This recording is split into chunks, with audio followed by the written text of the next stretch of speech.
केवल भाव से चाहे जैसे बने, खेत में जब बीज डालो चाहे वो आड़ा डाले, चाहे ठाड़ो डाले, चाहे सीधो डाले, लेकिन जमे जरूर। इसलिए जिस अवस्था में हो उसी में भगवान का कीर्तन करो, जीवन सुख में व्यतीत होगा। अब महाराज मनु की सबसे छोटी पुत्री जिसका नाम प्रसूति है, उसका विवाह राजा दक्ष प्रजापति के साथ हो गया।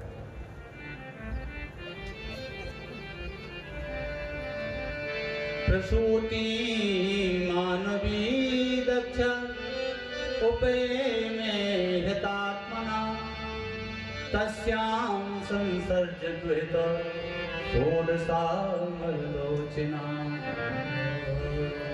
दक्ष प्रजापति की जो पत्नी है प्रसूति, इनके गर्भ से 16 कन्याएं हैं। कितनी कन्या हैं? 16 कन्याएं, जिसमें से 13 कन्याएं धर्म को ब्याह दी गई। अब कितनी बची? 14, 15 और 16, 3 बची। एक कन्या भगवान भोलेनाथ को ब्याह दी गई, जिसका नाम है सती। और 2 कन्याएं और हैं, जिनका नाम है स्वाहा और सुधा। ये 2 कन्याएं अग्निदेव को ब्याही गई। अब ये जब आपस में लड़ी, आज का लड़ाई होती है देवरानी जेठानी में होती है। अगर देवरानी ने सुबह की झाड़ू लगा ली तो शाम के जेठानी का जरूर लगाओगे। अब जब दोनों पत्नी में झगड़ा हुआ, सुधा में और स्वाहा में, अग्निदेव बड़े परेशान, जाकर के भगवान के पास गए, कहने लगे प्रभु हम तो बड़े परेशान हैं। बोले क्या बात? बोले ये बहुत लड़ती है। भगवान बोले इनको काम बांट, जब काम में लग जाएंगे तो फिर झगड़ा किस बात का? जब व्यक्ति काम करेगा तो फिर झगड़ा नहीं होगा। और दिन भर बैठे रहो तो झगड़ा तो निश्चित है। याद रखो, अगर घर को झगड़ा मिटाने हो, काम करो, नौकरी से न करो। एक बात और है, आजकल घर में बुआई लगन लगी, बुआई और बुआई की कहाँ कही जाती है? जो खेतन पे लगती है, खेत पे लगा बुआई, अब बुआई लगन लगी तो जितने बुआई लग जाए तो बुआई ही है। भोजन बना रही तो बुआई बना रही, अब कैसे बना रही, कौन विचार से बना रही, क्या कर रही, वही खा रहे, वैसे ही अपने विचार है। बात सत्य है, झूठ जरूर आपको बुरी जरूर लगेगी कि बात सत्य है। जैसे हम जिस प्रकार से हम भोजन बनाएंगे, भोजन बनाते समय जैसा हमारा मन होगा वैसा ही भोजन का स्वाद होगा। अब जैसे आपने भोजन बनाने के लिए लगा, अब वो तो ड्यूटी है, घर से लड़के आई फिर बनाओ भोजन, सो वही भोजन आपने खाओ तो आपने कोई प्रवृत्ति आ गई लड़के की। एक दिन भोजन बनाते बोले महाराज कथा में बताने लगा कि पहली रोटी कुत्ता का वो आखिरी रोटी गई जाता कि पहली रोटी गई जाता, पहली गाय का आखिरी कुत्ता का। बोले महाराज का तो है, लेकिन हमारे घर में किलकिल हो, हमने की गाय की किलकिल हो। बोले श्रीमती जी बहुत नाराज होती है, लड़ती बहुत है, तो उनकी जो रोटी है बातों नहीं खा लेती है। बोले कैसे? बोले महाराज पहली रोटी तो कहूँ हम खा जा, लेकिन आखिरी रोटी नहीं खा लेती।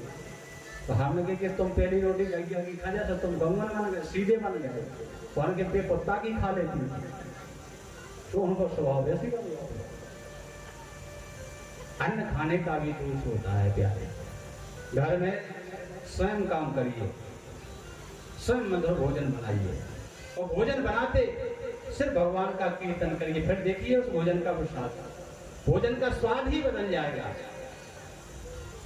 लेकिन देखने हैं चित्रा, अब राधे राधे बोल रहे। अब कई जने आए थे, बोले महाराज लड़का बड़ो बिगड़ गो, तो लड़का बिगड़ो का है आपके कारण, आपने भोजन भी बनाया, वो भी चित्रहार देखते, तो जैसा करोगे वैसा फल मिलेगा। अब होगा न चलिए तो फिर नहीं महाराज को ताबीज बनवाओगे। अगर तुमने अपने बालक को मंदिर जाना सिखाया होता तो वो कलारी पर नहीं जाता। अगर आपने अपने बेटे को 2 अगरबत्ती लेकर के भगवान के मंदिर जाना सिखाया होता तो उसके हाथ में सिगरेट नहीं होती। अगर आपने 1 लोटा जल और अपने बेटे से मंदिर की मूर्ति पर चढ़वाया होता तो उसके हाथ में मदरा की बोतल नहीं होती। ये हमारी आपकी गलती है। बच्चों को कथा में लाएं, क्योंकि सुनने से देखने से भी संस्कार बदलते हैं, संस्कार बनते हैं। आप लोग कहोगे कई लोगों के घर में सीसीटीवी कैमरा लगे, सीसीटीवी कैमरा, तो कोई चोरी ना कर ले, तो कोई बदमाशी ना कर ले, काम चोरी ना कर ले। लेकिन अबे आपका जी पता नहीं है कि असली सीसीटीवी कैमरा हमारे घर में है, वो है हमारे बालक, हमारी संतान। तुम अगर आपस में लड़ोगे वो सब देख रहे हैं, तो ऐसे उनको ब्याह हुई है, सब बेला है, वो कह के हम मम्मी पापा तो खूब लड़ते। अगर तुम गलत भाषा का प्रयोग करोगे, गलत भाषा का प्रयोग करोगी, तो तुम्हारे बालक भी सीखेंगे, वो भी करेंगे। इसलिए घर में बड़े सोच समझ करके रहना, बड़े सोच समझ करके लड़ना, क्योंकि बालक सब देखते हैं, इनकी बुद्धि बड़ी तीव्र होती है। जो आप करेंगी वो ये इनके दिमाग में बैठ जाएगा कि यही करना है। अगर आप घर में दोनों वक्त रामायण पढ़ेगी तो निश्चित है, आप कहो ना कहो, एक दिन वो यही कहेगा कि माता जी हमको भी रामायण पढ़ना है। जैसा आप आचरण करोगे वैसा ही आपके बालक के अंदर भी आचरण आएगा।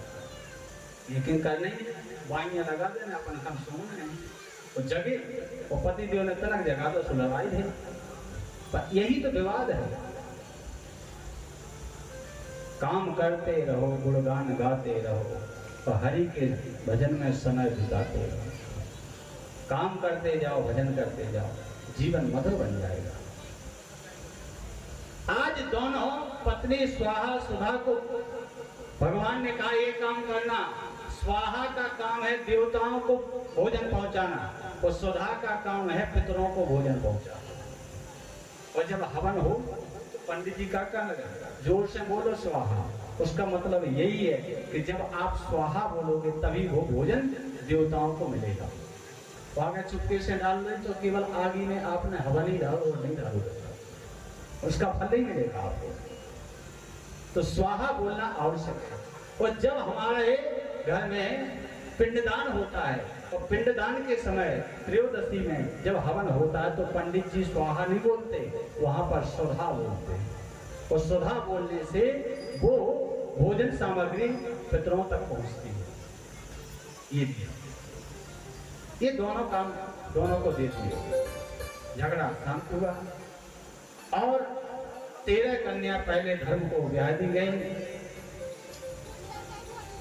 एक समय सती ने देखा कि आकाश मार्ग से कुछ विमान चले जा रहे हैं। नारद जी महाराज आए। नारद जी ने कहा, देवी तुम यहाँ हो, तुम्हारे पिताजी यज्ञ कर रहे, तुम पिताजी के यज्ञ में नहीं गए। प्रजापतेस्ते स्वसुरस्तां प्रतं निर्यापितो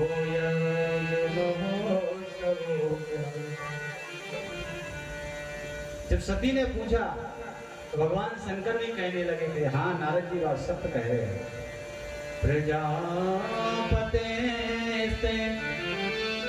स्वसुरस्तां प्रतं निर्यापितो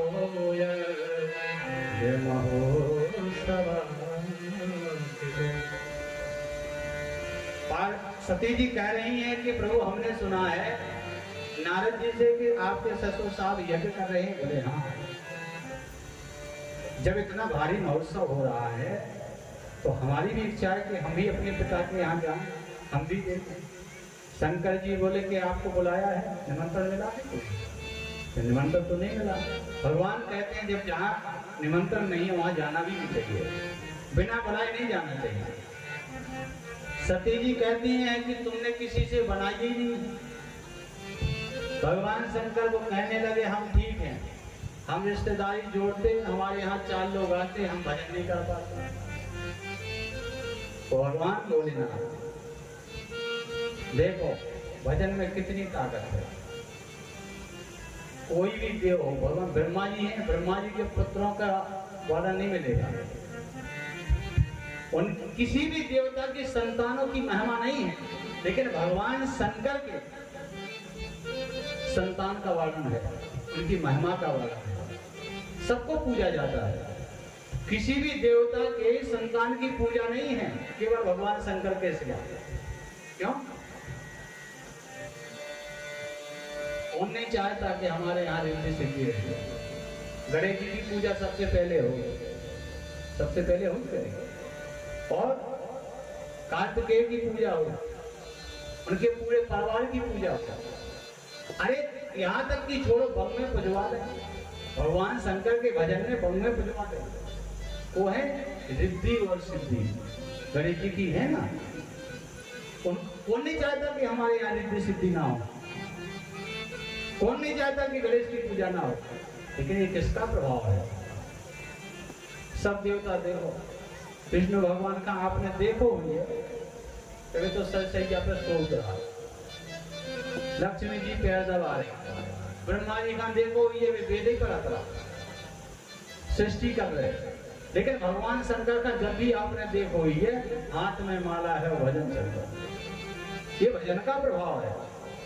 जिस घर में भजन होता है उसके परिवार की पूजा हमेशा होती है।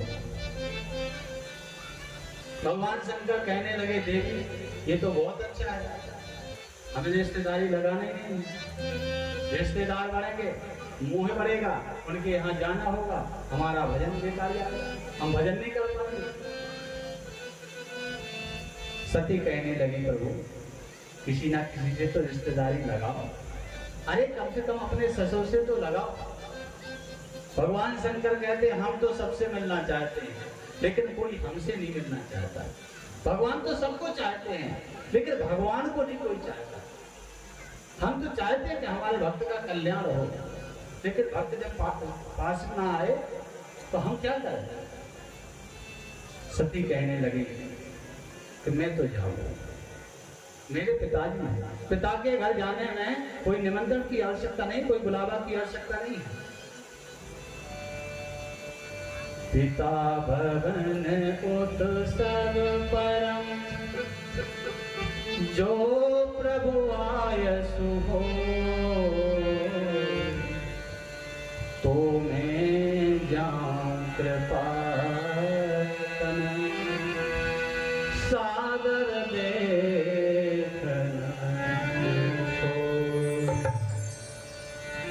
भगवान शंकर कहने लगे देवी जी हम जानते हैं